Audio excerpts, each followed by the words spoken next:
की जय। और प्रेमानंदी। हरि हरि हरि।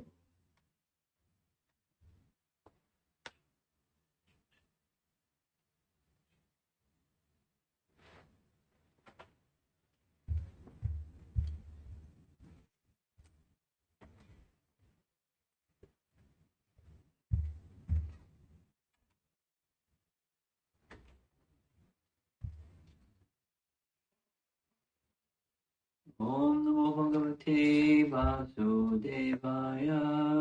ओम नमो भगवते वासुदेवाय। भगवते वासुदेवाय। ओम नमो भगवते वासुदेवाय। ओम नमो भगवते वासुदेवाय। ओम नमो भगवते वासुदेवाय। नारायणं नमस्कृत्य नारायणं नमस्कृत्य नारायणं नमस्कृत्य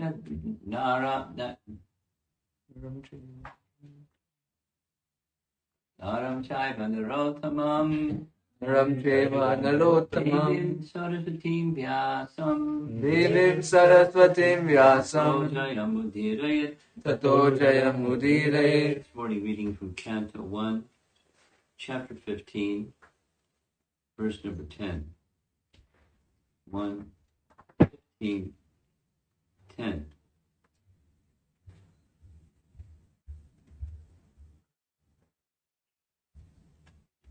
Patyatavad dhimaka kalpta mahabhisheka.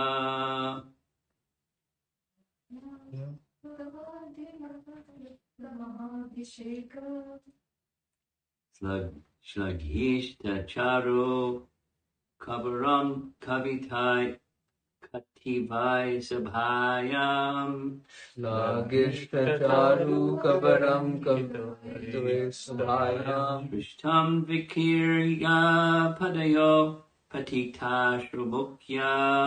दृष्टं विकीर्य पदयो पतिताशु मुख्या Yastatriyo krita hateshu vimukta kleshaha. यस्तश्रियो कृतहतेश विमुक्तकेशा. I'm sure I have the wrong meter. Patyastavad klipta mahabhisheka.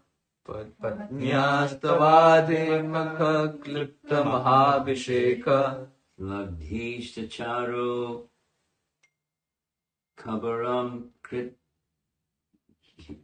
kitivai sabhayam. श्लाघिष्ठचारु कबरं कवित्वे सभायां Prishtam vikirya padayo patitashro mukhya. दृष्टं विकीर्य पदयो पतिताशु मुख्या Yes. Tat shri striyo krita hateshu vimukta keshaha. यस्तश्रियो कृतहतेश विमुक्तकेशा. Translation: It was he only who loosened the hair of all the wives of the miscreants who dared open the cluster of your queen's hair, which had been nicely dressed and sanctified for the great Rajasuya sacrificial ceremony. At that time, she fell down at the feet of Lord Krishna with tears in her eyes. Purport by Srila Prabhupada. Queen Draupadi had a beautiful bunch of hair, which was sanctified in the ceremonial function of Rajasuya Yagya. But when she was lost in a bet, Dushasana touched her glorified hair to insult her. Draupadi then fell down at the lotus feet of Krishna, and Lord Krishna decided that all the wives of Dushasana and company should have their hair loosened as a result of the battle of Kurukshetra. Thus, after the battle of Kurukshetra, all the sons and grandsons of Dhritarashtra died in battle. All the wives of the family were obliged to loosen their hair as widows. In other words, all the wives of the Kuru family became widows because of Dushasana's insulting a great devotee of the Lord. The Lord can tolerate insults upon himself by any miscreant because the Father tolerates even insults from the Son, but he never tolerates insults upon his devotees. By insulting a great soul, one has to forego all the results of pious acts and benedictions also.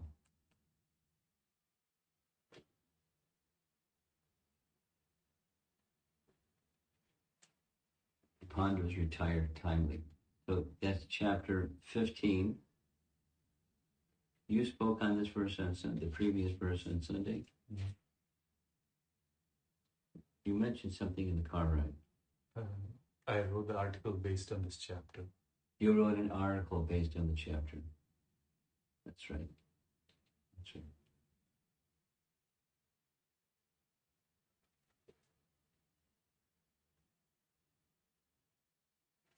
Let's go back a few verses. Text 8. Because he was near me, it was possible for me, this is Arjuna, in his reporting back to his elder brother Yudhishthira, what happened when he went to Dwarka. Because he was near me, it was possible for me to conquer with great dexterity the powerful king of heaven, Indradev, along with his demigod associates, and thus enable the fire god to devastate the Kandava forest. And only by his grace was the demon called Maya saved from the blazing Kandava forest, and thus we could build our assembly house of wonderful architectural workmanship, where all the princes assembled during the performance of Rajasuya Yajna and paid you tributes. Your respectable younger brother, who possesses the strength of 10,000 elephants, killed by his grace Jarasandha, whose feet were worshipped by many kings. These kings had been brought for sacrifice in Jarasandha's Mahabhairava Yajna, but they were released. Later, they paid tribute to your majesty. It was he, in this verse, only who loosened the hair of all the wives of the miscreants, who dared open the cluster of your queen's hair, which had been nicely dressed and sanctified for the Rajasuya sacrificial ceremony. At that time, she fell down at the feet of Lord Krishna, tears in her eyes.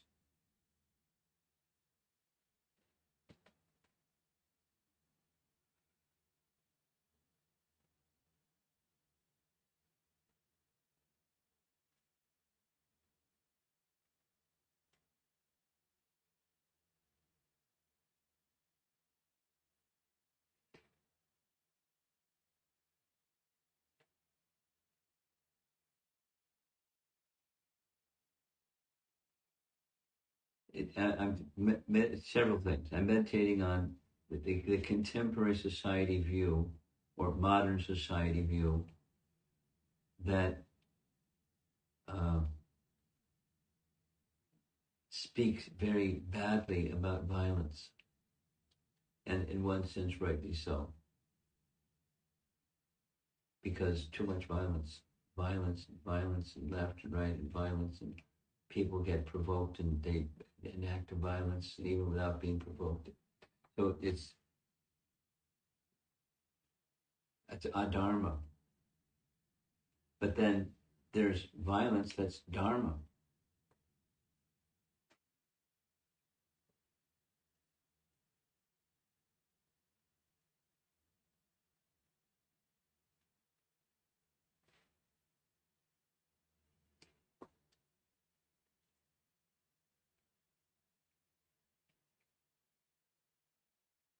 on the one hand, Prabhupada would speak of Gandhi in favorable terms and also critical terms, because Gandhi was a proponent of Bhagavad Gita. He requested, he was encouraging Gandhi to, now that there's liberation, now there's independence from England, you're a celebrity in the world and people will listen to you, so glorify Bhagavad Gita. And he didn't turn his attention, he continued with politics.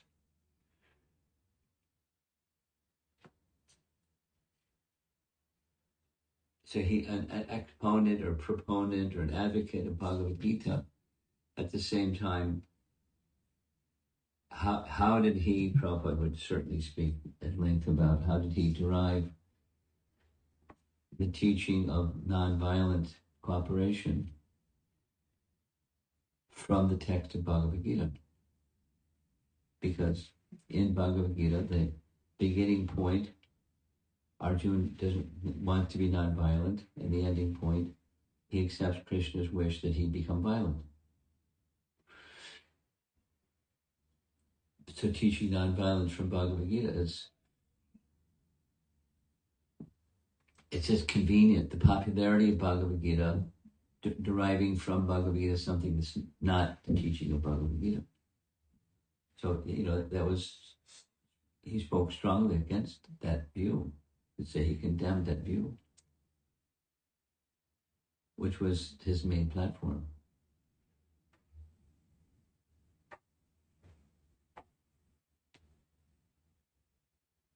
I didn't read it, but it is said that Gandhi said, I don't accept that there was a battle of Kurukshetra. I don't accept that Krishna induced Arjuna to fight at the battle of Kurukshetra. There was no such battle, there was no such inducement of Arjuna to fight. And if that's required for me to be a practicing Hindu, then I reject my Hinduism. And then so they went on to teach Bhagavad Gita. So there's violence. There's a just place. There's a just place for everything. There's a proper place for things that are in one sense not to be done, and there's a proper place for those things that are not to be done to be done.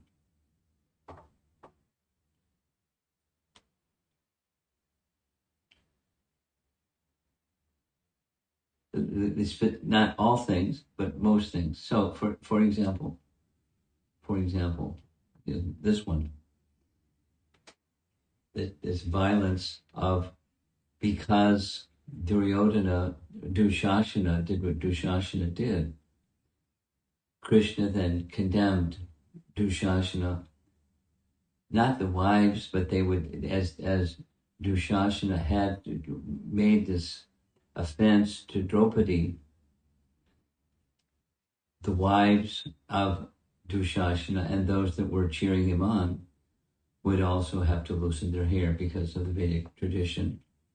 When a woman becomes widow, her hair is no longer tied as it was when she was married, as a sign, an external sign she's now a widow. There's other external signs of the cloth that she wears, etc.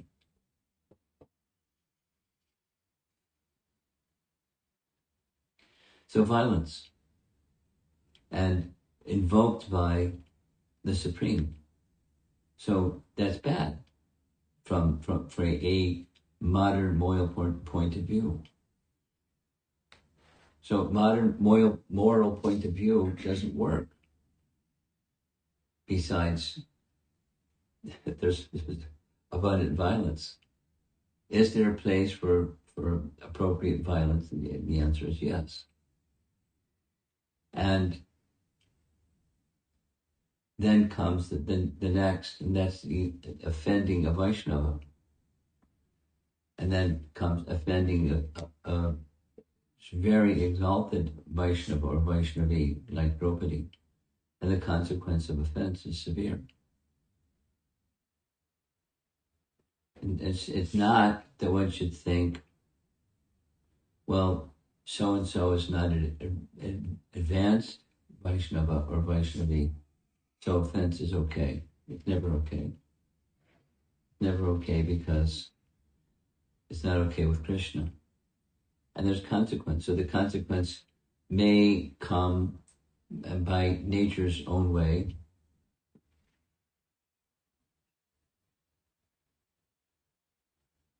Will come by nature's own way. One may try to take the offense against a Vaishnava in one's own hand.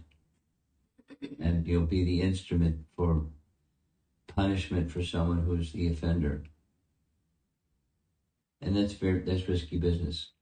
It's not that there's never a situation that requires that, but if it's one's position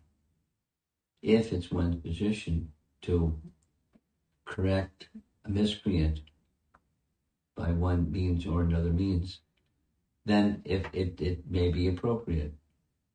And if it's not one's position, then one shouldn't take that position of reprimanding a person who has made a transgression of one kind or another kind, including offending a Vaishnava. I mean, there's whole what to do if you're in the presence of someone who is engaged in sadhuninda.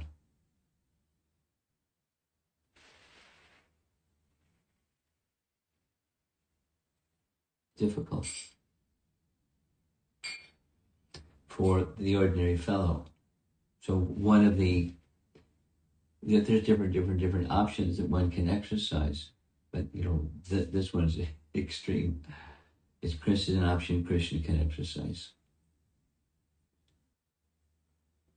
because of the overall purpose that Krishna appeared to annihilate the miscreants, and certainly Dushasana was one, and Duryodhana was another. And in many ways, not in countless ways, but very severe ways. And so they met their demise because of that offense.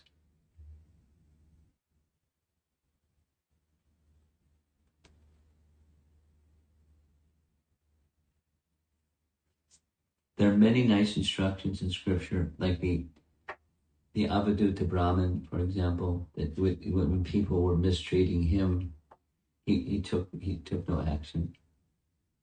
Understanding that the perpetrators of this offense, they're under the grip of the laws of nature, they'll be dealt with for that. I don't have to do something.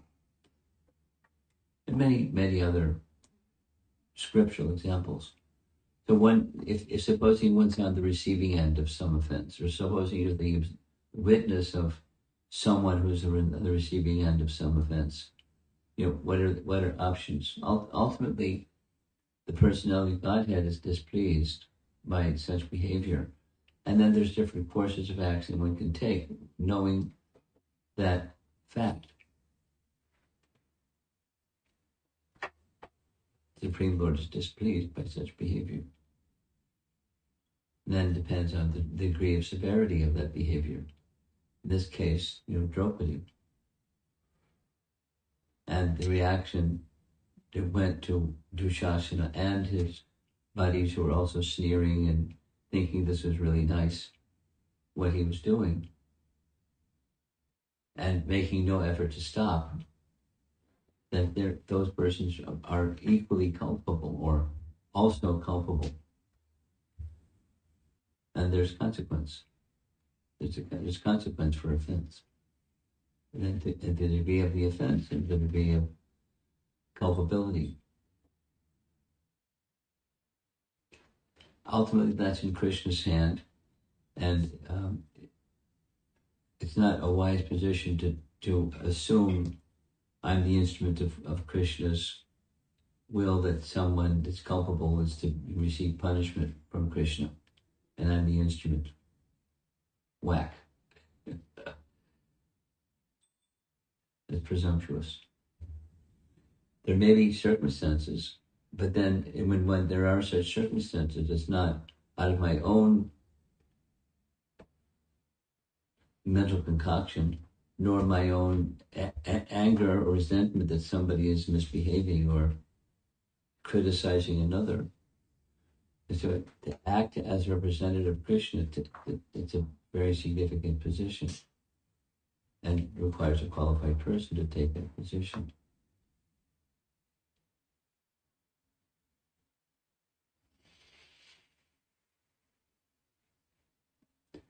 So back to the chapter, the context of what's going on.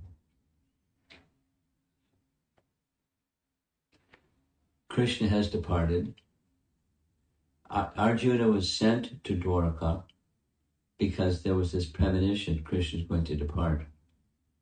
So Arjuna was sent by Yudhisthira and the other brothers.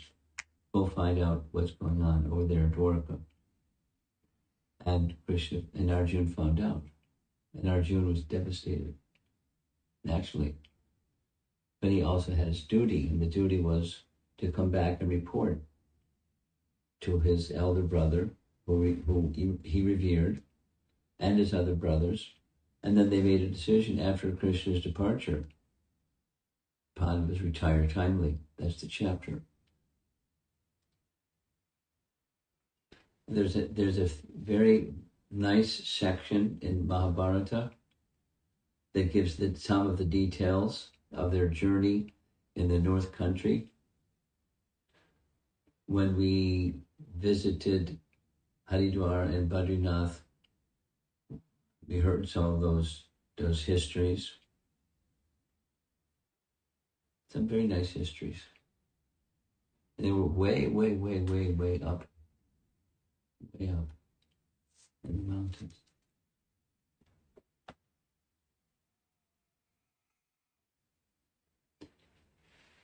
But that detail isn't in Srimad Bhagavatam, it's in Mahabharata. But the retire timely principle, in the sense, and what the Bhagavatam is doing, in essence, is revealing Bhagavan.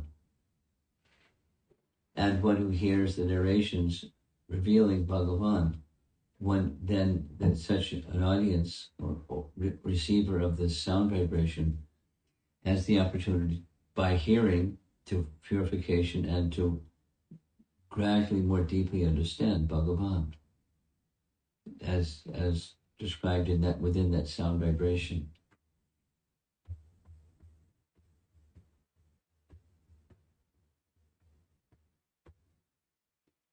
And any audience, just by hearing and hearing and hearing again, then affinity for Bhagavan and some clarity.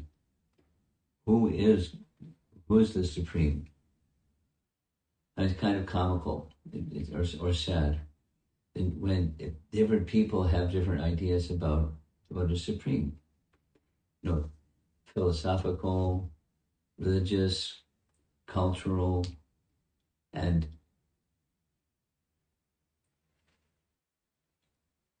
the range of the concepts is very broad. There's some general principles, common principles, but then there's some very strange ones also. But so the Bhagavatam makes the sky clear. There's no unclarity of the personality of Godhead and being revealed in the pages of the sound vibration of Srimad Bhagavatam. And the consequence, the heart becomes cleansed. It says in the beginning, the chapter 2, Nashta Prayeshu Abhadreshu Nityam Bhagavata Sevayam. Bhagavati Uttama Shloktir Bhaktir Bhavati. The desire to be engaged in service to Krishna arises. Bhaktir Bhavati.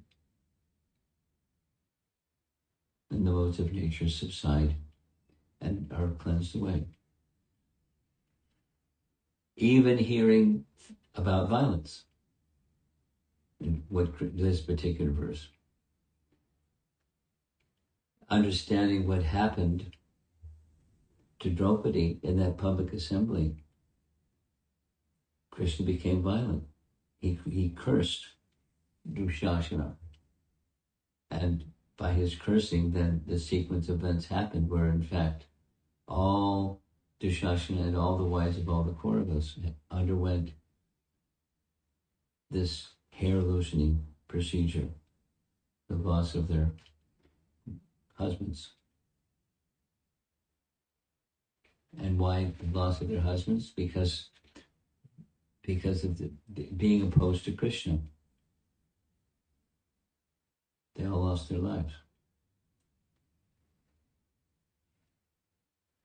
When there was attempt after attempt after attempt after attempt, then I have a battle and have a peaceful settlement.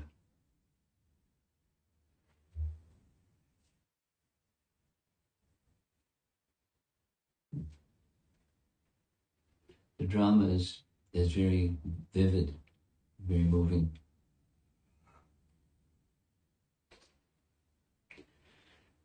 Okay. See if there's some discussion.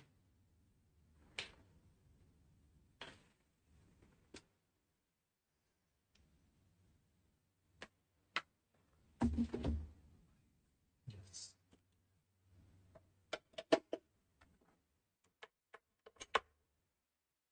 Someone would like it.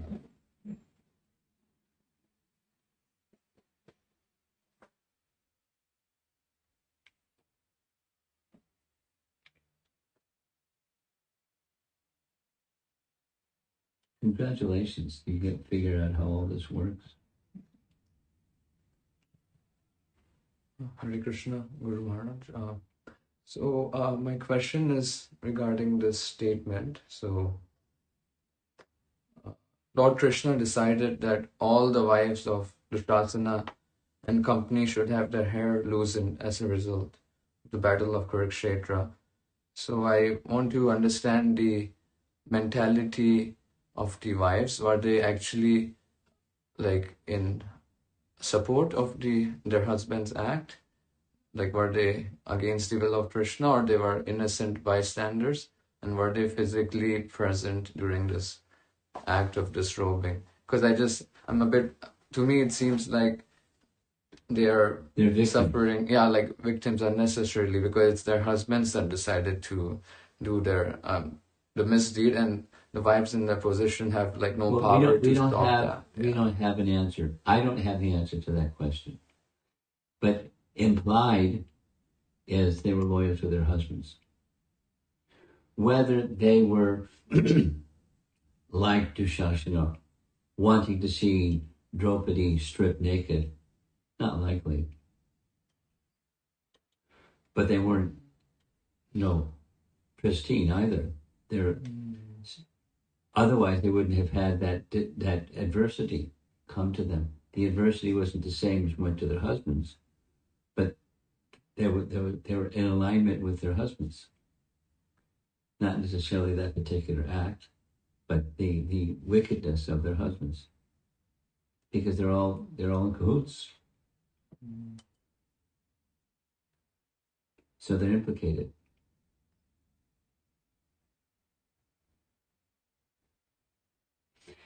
Quite in contrast, for example, as the wives of the Kaliya serpent.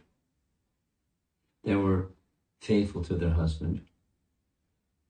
At the same time, they weren't vicious and inimical like he was. And that was shown by their prayers. And then the consequence of what happened to them was different as well. Kaliya wasn't killed. He was punished. There's justice in the universe, in other words. Anything else? Yeah. Hi Krishna Guru Maharaj. My question is about if someone's offensive towards you. Is someone offensive to whom? towards you, and it's not premeditated, it just happened. What should you do in that situation? Depends. Depends on the person, depends on the circumstance, depends on the relationship. Depends. If it's something that's repeated and repeated, that's another circumstance. But if it's a one-off, something unintentional, whatever, then you make light of it. You may not. You may bring it to the attention of that person in a certain mood that's not a confrontational mood. But excuse me, but you're standing on my foot. It hurts. So, I didn't. It wasn't intentional. I'm very sorry. So, depends on the circumstance.